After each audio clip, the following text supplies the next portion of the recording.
하나님의 말씀 보겠습니다. 하나님의 말씀 요한복음 20장입니다. 요한복음 20장 19절에서 31절까지 말씀을 제가 봉독해 드리겠습니다.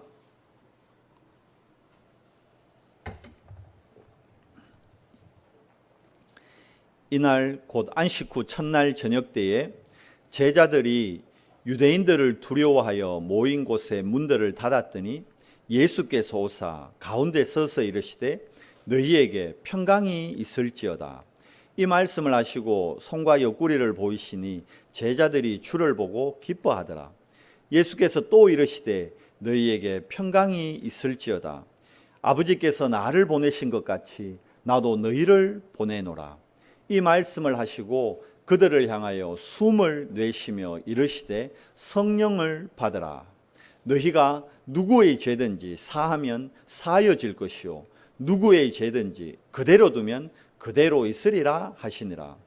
12 제자 중에 하나로서 디두모라 불리는 도마는 예수께서 오셨을 때에 함께 있지 아니한지라.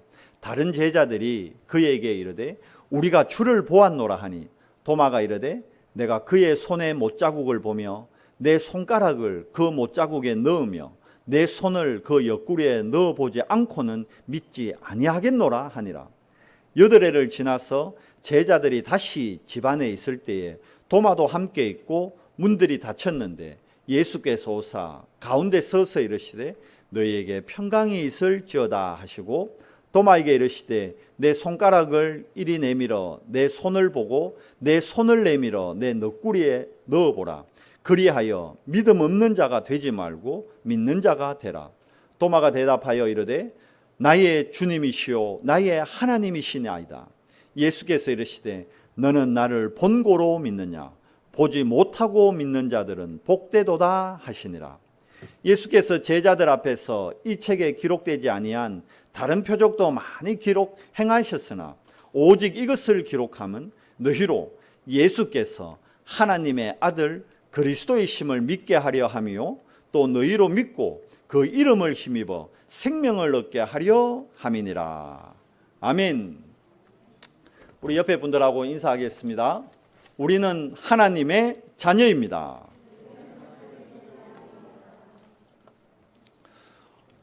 이번 주에 제가 뉴스를 보니까 일본에서 드디어 말도 많든 탈도 많든 도쿄 올림픽이 진행이 됩니다.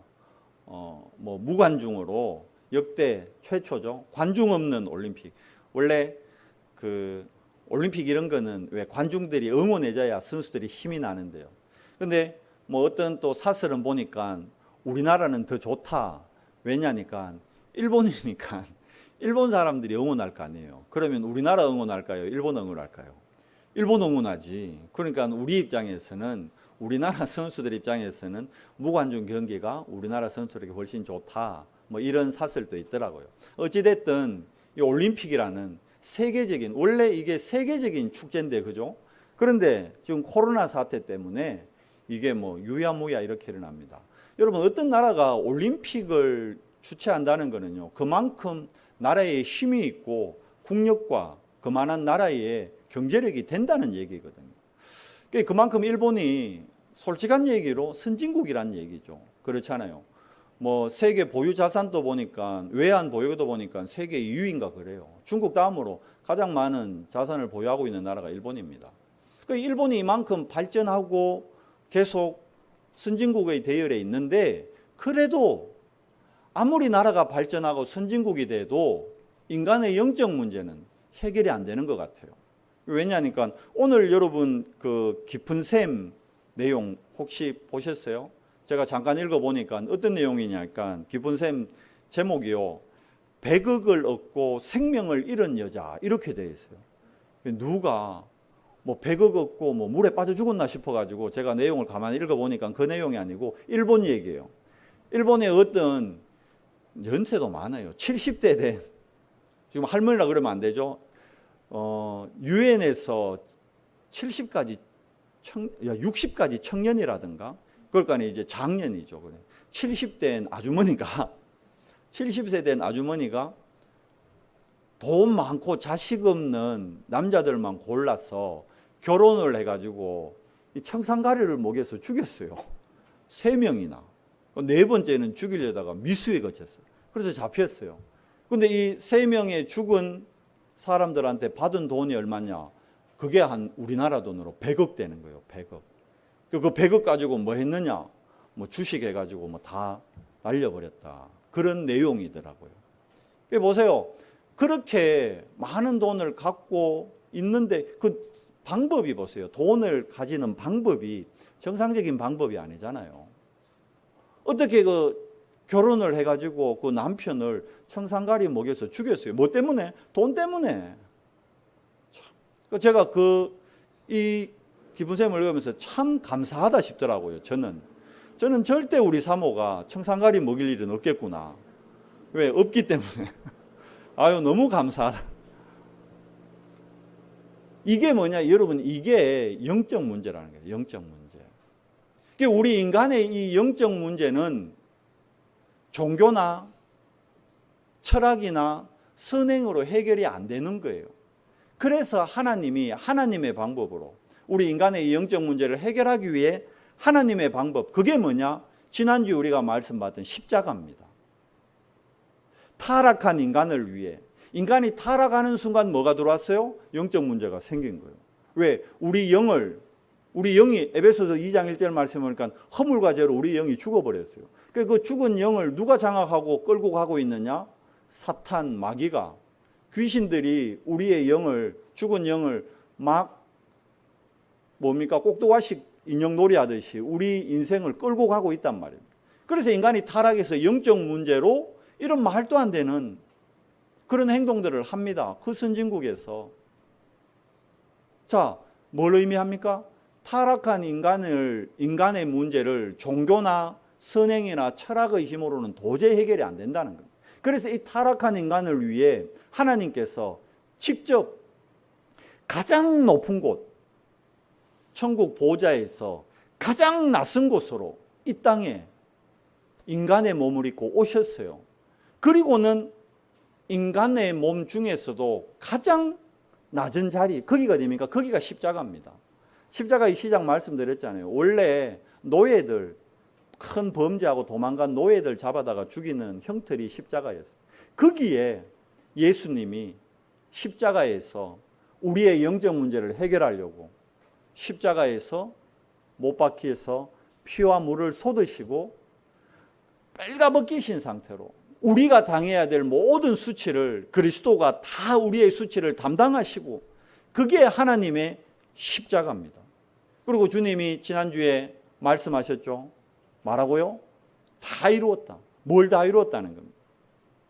우리가 하나님을 떠나버린 원죄의 문제 해결하셨다는 겁니다.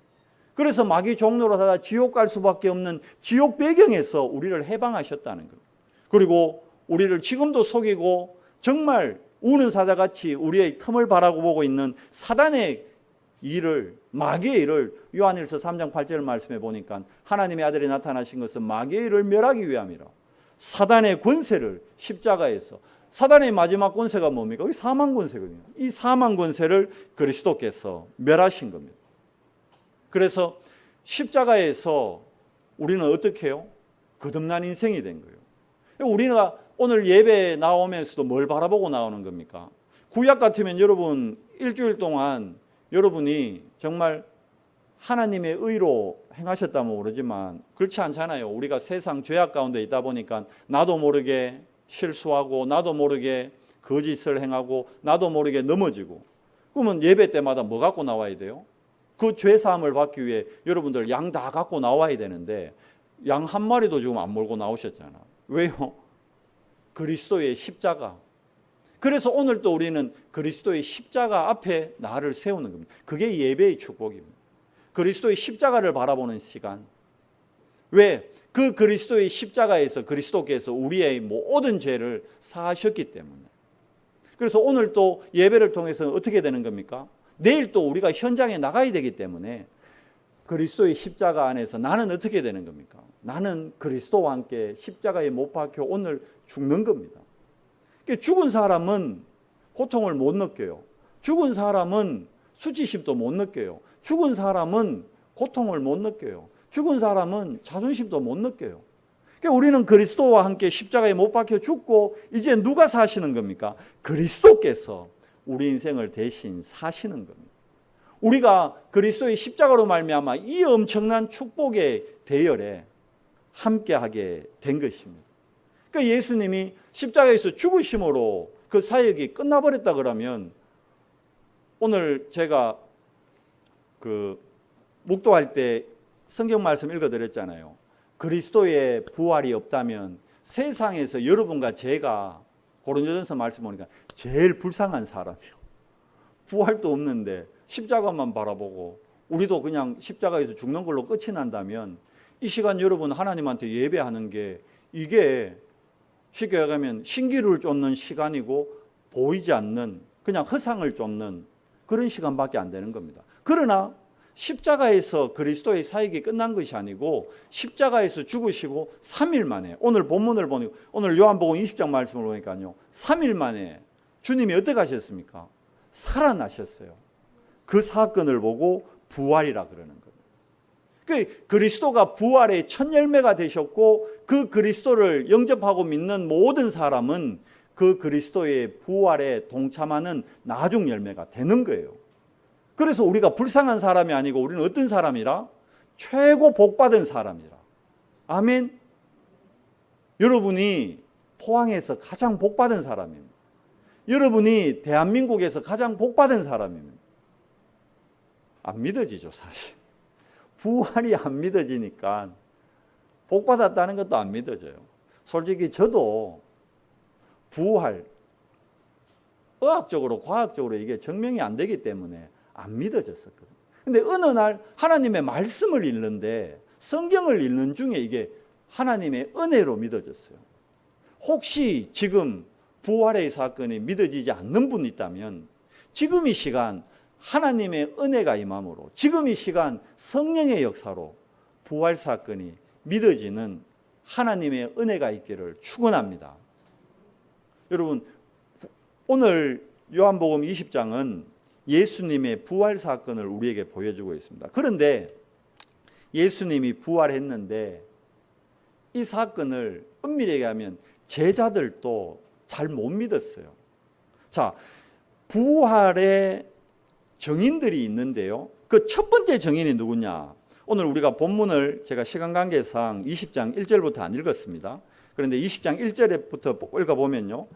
부활할 때 첫 번째로 본 정인, 부활의 첫 정인이 누구냐? 요한복음 20장에 나옵니다. 읽어봅시다. 안식 후 첫날 일찍이, 안식 후 첫날입니다. 그러니까 예수님이 십자가에서 죽으시고 3일 만이에요. 금요일날 십자가에서 주셨거든요. 그리고 금요일날 돌아가시고 그 다음 날이 토요일이 안식일이에요. 그러면 안식 후 첫날이면 토요일 다음이면 언제입니까? 주일입니다. 오늘이에요. 주일 새벽에 일찍이 안식일 첫날 일찍이 주일 새벽입니다. 아직 어두울 때에 그러니까 새벽에 미명에 누가요? 막달라 마리아가 무덤에 와서 돌이 무덤에서 옮겨진 것을 보고 막달라 마리아가 예수님 죽은 지 3일째 되는 새벽에 무덤에 갔어요. 막달라 마리아가. 왜 갔느냐? 유대인들도 우리나라도 3일장 하잖아요. 유대도 거의 3일장을 했어요. 왜냐? 이게 전 세계적으로 거의 공통적입니다. 왜냐하면 그럴 수도 있어요. 왜 3일 만에 안 돌아가시고 깨어나는 분들이 있죠. 그래서 완전히 산 사람 죽일 뻔했다 그런 말도 있잖아요. 그런 경우도 있고 아니면 어떤 게 있었냐 하면 우리나라도 그렇고 유대에도 그런 게 있었어요. 유대 관습에도 사람이 죽으면 한 3일 동안은 그 영혼이 그 시체 주변을 맴돌다가 3일 후 되면 드디어 떠나간다. 이렇게 믿었어요. 그래서 3일 동안 시체를 정결하게 이렇게 닦여주는 의식을 합니다. 그래서 세마포를 우리나라 염하듯이 여기도 보면 오늘 보면 나오지만 세마포로 이래 염을 합니다. 그런데 그 이스라엘의 염은 머리부터 발끝까지 하나로 통으로 여기지 않고요. 발부터 목까지 딱 염을 하고 세마포를 감고 머리는 또 따로 합니다. 돌베개를 넣고. 그렇게 염을 두 군데로 나눠 해요. 오늘 본문에도 보면 그게 나옵니다. 제자들이 왔는데 무덤 안을 들여다보니까 주님을 감쌌던 세마포는 그대로 있고 머리를 감쌌던 세마포는 다른 편에 개켜져 있더라. 그렇게 본문에 나와요.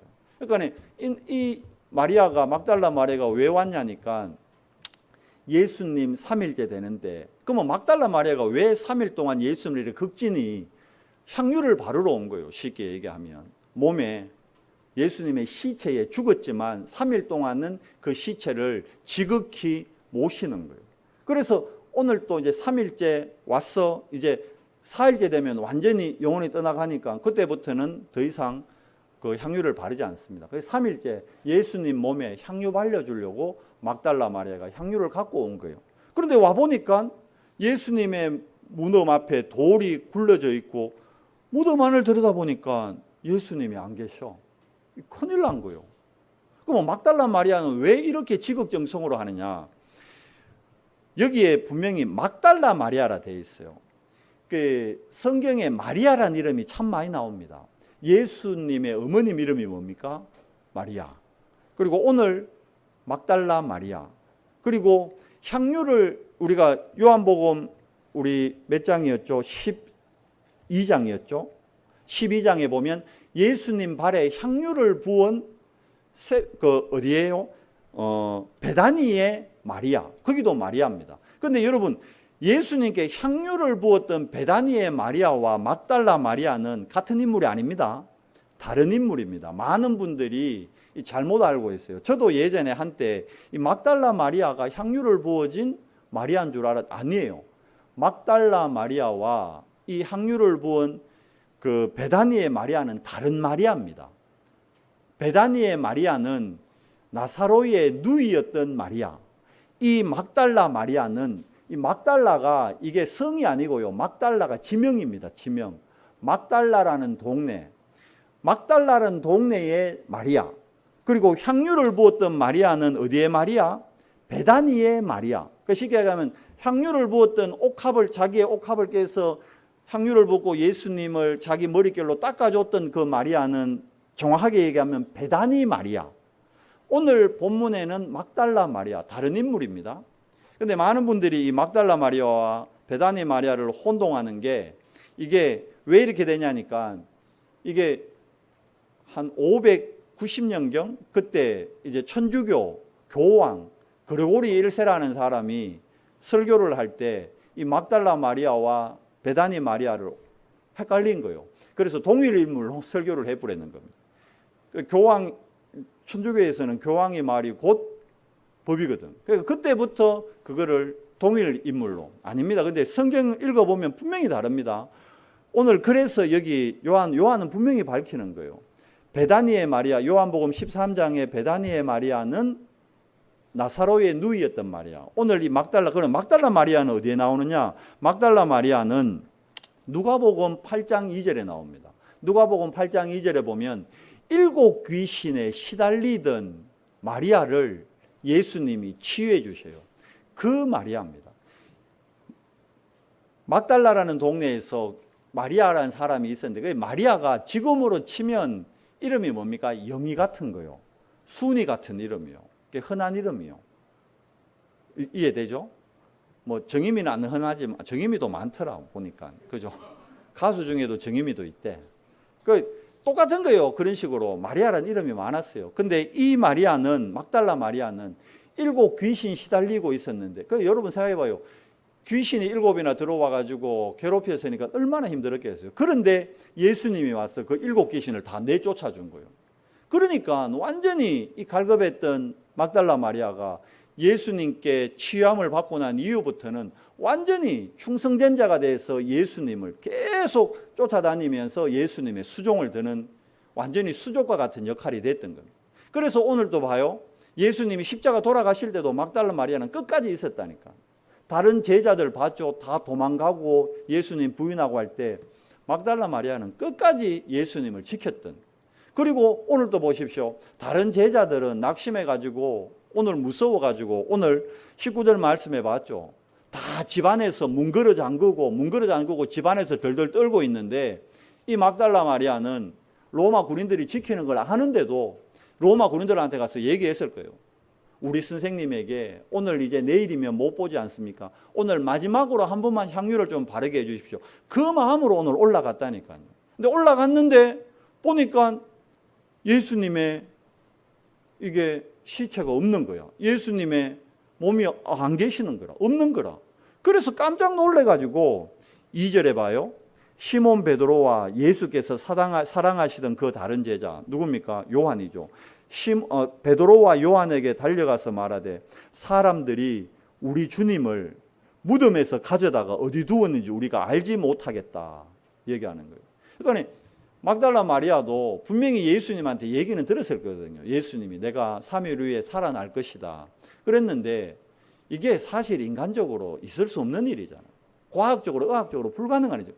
그러니까 지금 막달라 마리아는 왜 생각했냐니까 누가 이 새벽에 자기가 오기 전에 예수님의 시신을 다른 사람이 갖고 가버렸다는 거예요. 먼저 내가 오기 전에 들고 가버렸. 그래서 깜짝 놀래가지고 지금 베드로하고 요한한테 가서 베드로하고 요한이 예수님의 수제자였으니까 가서 얘기하는 거예요. 지금 예수님의 시신이 없어져 버렸다. 누가 예수님의 시신을 들고 가버렸다. 부활했다고 얘기한 게 아니고 시신을 지금 도둑 맞았다고 지금 베드로하고 요한한테 얘기하는 겁니다. 그러니까 3절 봐요. 베드로와 그 다른 제자가 나가서 무덤으로 갈새 4절 둘이 같이 다름질하더니 막 베드로하고 요한도 깜짝 놀래가지고 아니 뭐 우리 주님의 시신을 누가 훔쳐갔다고 하고 막 쫓아가는 거예요. 달려가는 거예요. 그 다른 제자가 베드로보다 더 빨리 달려가서 먼저 무덤에 이르러 요한이 베드로보다 더 빨리 달려갔다는 거예요. 당연하죠. 왜냐니까 베드로는 이때 나이가 많은 할아버지예요. 그리고 요한은 젊은 축이었다니까. 그 당연히 요한이 빠르지. 그래서 자 5절에 보세요. 구부려 세마포 놓인 것, 이제 예수님을 감쌌던 염했던 그 헝겊입니다. 세마포 놓인 것을 보았으나 들어가지는 아니하였더니 6절에 시몬 베드로는 따라와서 무덤에 들어가 보고 세마포가 놓였고 또 머리를 쌌던 수건은 세마포와 함께 놓이지 않고 딴 곳에 쌌던 곳에 놓여 있더라. 그때야 무덤에 먼저 갔던 그 다른 제자도 들어가 보고 믿더라. 여기에 보면 보고 믿더라 이래야 되는데 뭘 믿었다는 거예요? 부활을 믿었다는 게 아니고 마리아의 말을 믿었다는 거예요. 뭐? 누가 그 로마 군인이 지키는데 예수님의 시체를 가져가? 시신을 못 가져가. 설마 하고 쫓아와 보니까 진짜로 예수님 시신이 없는 거예요. 그래서 아 마리아 말이 맞네. 그걸 믿었다는 거예요. 부활을 믿었다는 게 아니고. 그러니까 봐요. 예수님을 수족같이 따랐던 막달라 마리아도 지금 부활을 못 믿는 거예요. 그리고 베드로하고 요한도 부활을 믿는 게 아니에요. 마리아 말 믿고 아이고 예수님 시신 도둑 맞았네. 이렇게 생각한 거예요. 9절에 얘기하잖아요. 그들은 성경에 그가 죽은 자 가운데서 다시 살아나야 하리라 하신 말씀을 아직 알지 못하더라. 못 믿는 거예요. 그래서 10절에 봐요. 이에 두 제자가 낙심해가지고 어디로 가요? 자기들의 집으로 돌아가니라. 아이고 우리 주님 십자가에서 죽으셨는데 이제 시신까지 도둑 맞았네. 이라고는 낙심해서 베드로하고 요한이 집으로 돌아가 버립니다. 이제 11절부터는 근데 막달라 마리아는 안 돌아갔어요. 끝까지 그곳에서 어떻게 지나가는 사람이라도 있으면 누가 우리 선생님 여기에 시신을 가져가는 걸 못 봤냐 찾으려고 그곳에 남아있는 겁니다.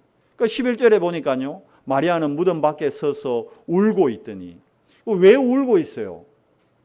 예수님이 부활했다는 사실을 만약 마리아가 알고 믿었더라면 이게 울 일이에요? 웃을 일이에요?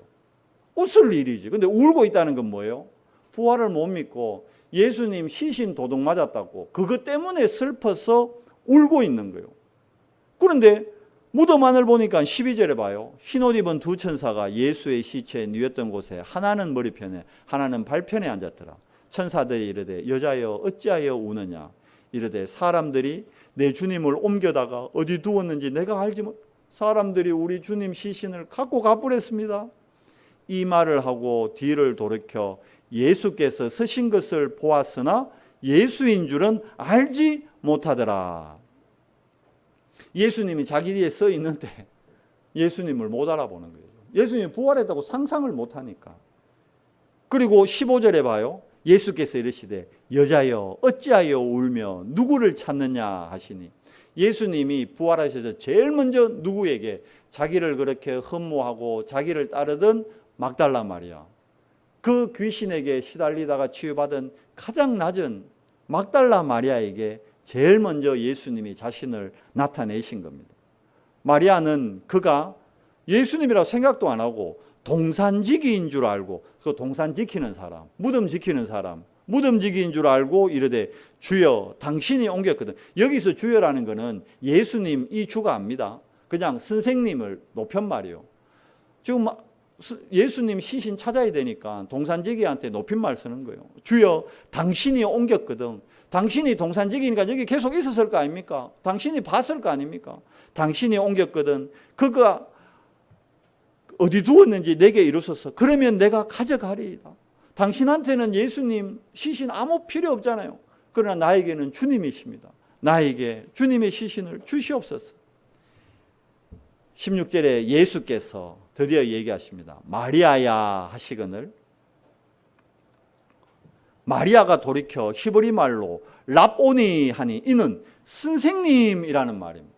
그러니까 이제 드디어 예수님이 마리아야 할 때서 그때 이 음성은 나를 치유해 주신 그 예수님의 음성인데, 그때야 마리아가 예수님, 부활하신 예수님을 알게 된 겁니다. 그래서 너무 기뻐가지고 예수님을 부둥켜 안으려고 하니까 17절에 봐요. 예수께서 이르시되 나를 붙들지 말라. 내가 아직 아버지께로 올라가지 아니하였노라. 너는 내 형제들에게 가서 이르되 내가 내 아버지 곧 너희 아버지 내 하나님 곧 너희 하나님께로 올라간다 하라 하시니, 예수님이 자기가 40일 동안 제자들과 이제 함께 하다가 하늘로 승천할 걸 누구에게요? 막달라 마리아에게 제일 먼저 얘기하신 겁니다. 그 18절에 막달라 마리아가 이제 갑니다. 주님을 만나고 제자들에게 내가 제자들에게 얘기합니다. 내가 누구를 보았어요? 주를 보았다 하고 또 주께서 자기에게 이렇게 말씀하셨다 이러니라. 주님이 우리와 함께 하시다가 하나님의 영광으로 하늘로 승천하실 거다 얘기했다는 거예요. 그런데 19절 오늘 본문 읽었죠. 이날 곧 예수님이 부활하신 날, 이날 안식 후 첫날 저녁 때, 그러니까 저녁이 됐는데도 마리아의 말을 믿지 못하는 거예요. 그러니까 어떻게 돼 있습니까? 유대인들을 두려워하여. 왜 유대인을 두려워합니까? 당연하죠.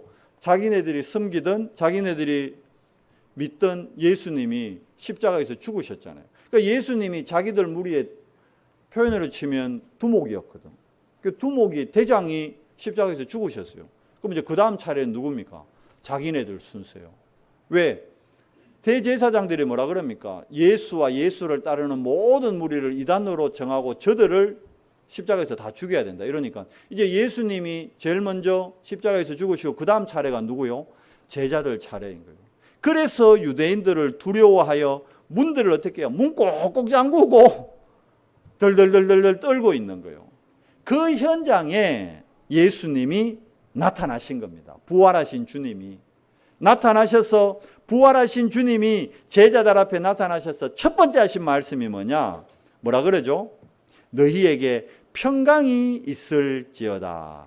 아멘. 평강, 이게 히브리 말로 이게 뭐냐면 우리가 인사 많이 하는 거 있죠. 유대인들은 만나면 항상 뭐라 하죠? 샬롬. 그러니까 예수님이 지금 제자들에게 샬롬이라고 인사를 한 거예요. 너희에게 평안이 있을지어다.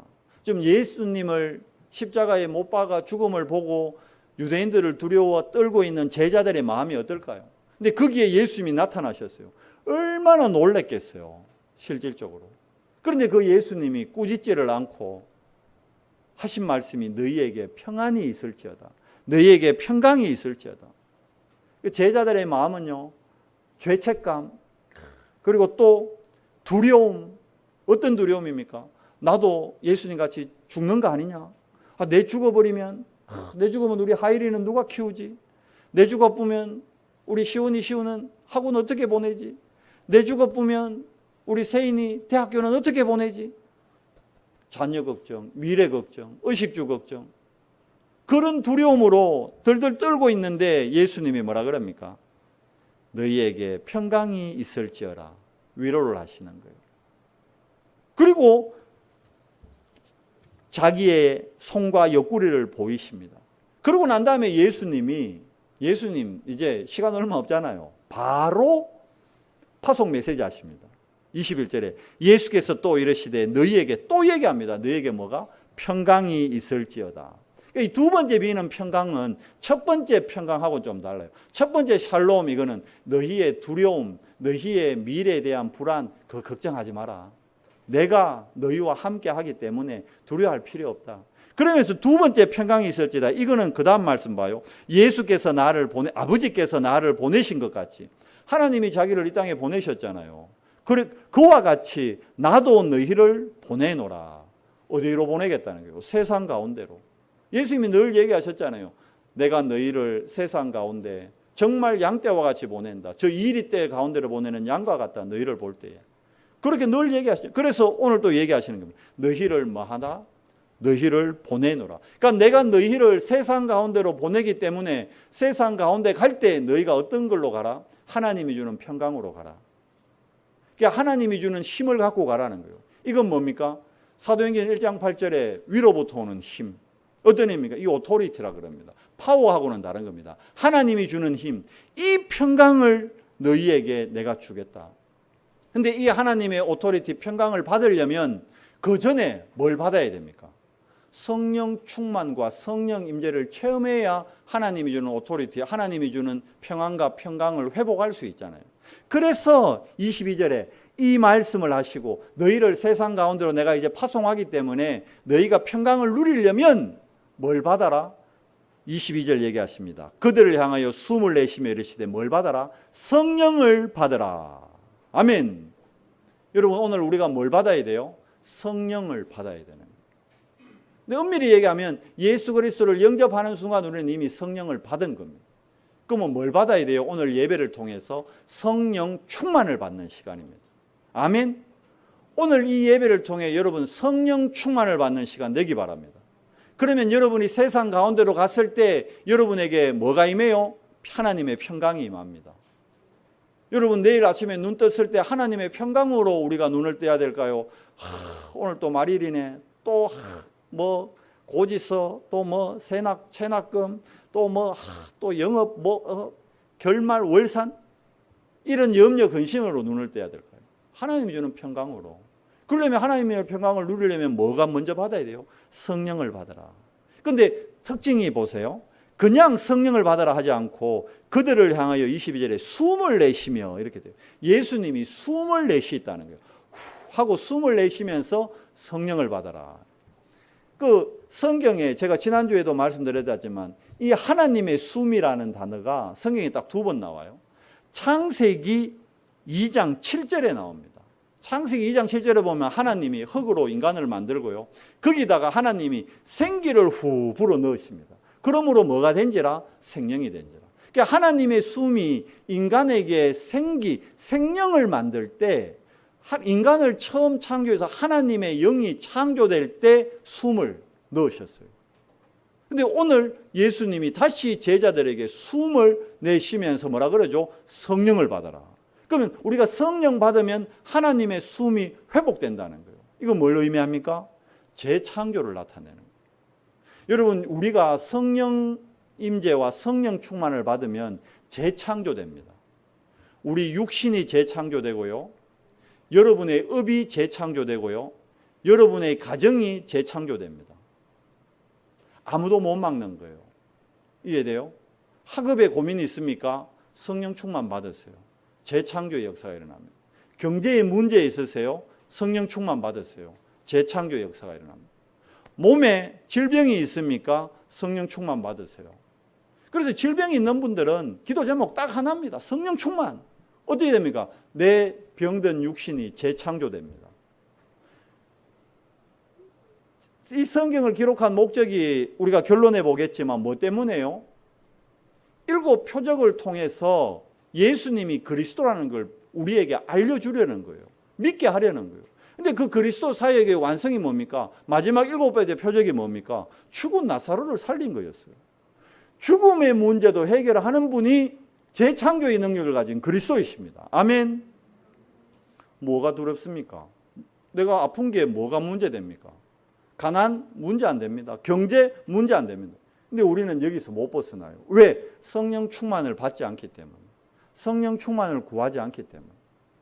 여러분, 하나님의 자녀가 구할 기도 제목은 딱 하나입니다. 뭐 구하면 돼요? 성령 충만 구하세요. 성령 충만 구할 때 재창조의 역사가 시작되는 겁니다. 자, 재창조된 우리가 해야 될 일, 그 이전에, 자, 보세요. 예수님이 누구에게 또 나타내십니까? 자신을. 자, 다른 제자들은 다 있었는데 그때 예수님의 부활을 끝까지 믿지 못하겠다고 버팅긴 제자가 한 명 있어요. 이게 도마입니다. 왜냐하니까 도마가 그 19절에 예수님이 제일 먼저 제자들한테 나타날 때 이때 도마가 없었어요. 뭐 무슨 일로 갔는지, 다른 볼일을 보러 갔는지. 그러다 보니까 24절 말씀부터는 누구 얘기냐면 24절부터 29절까지는 도마에게 예수님이 자신을 보이시는 겁니다. 제자들이 함께 모여 있을 때 그때 예수님이, 자 26절 봐요. 여대레를 지나서 제자들이 다시 집에 있을 때 이때 누구도 있어요. 도마도 함께 있고. 이때 왜냐니까 제자들이 도마가 어디 갔다 왔을 때 얘기했어요. 우리가 부활하신 주님을 만났다니까. 도마가 말도 안 되는 소리 하지 마라. 주님 맞다. 주님 흉내내는 사기꾼 만난 거 아이가? 이래 얘기한 거예요. 왜? 요즘도 뭐 영화 미션 임파서블 이런 거 보면 왜 가면 쓰고 가짜가 나타나가지고 진짜 행세하잖아요. 우리 주님이 죽었는데 뭘 의에 나타난단 말이고. 거짓말 하지 마라. 야, 가짜 아이가? 진짜인데. 그 진짜 손에 못 자국 있다.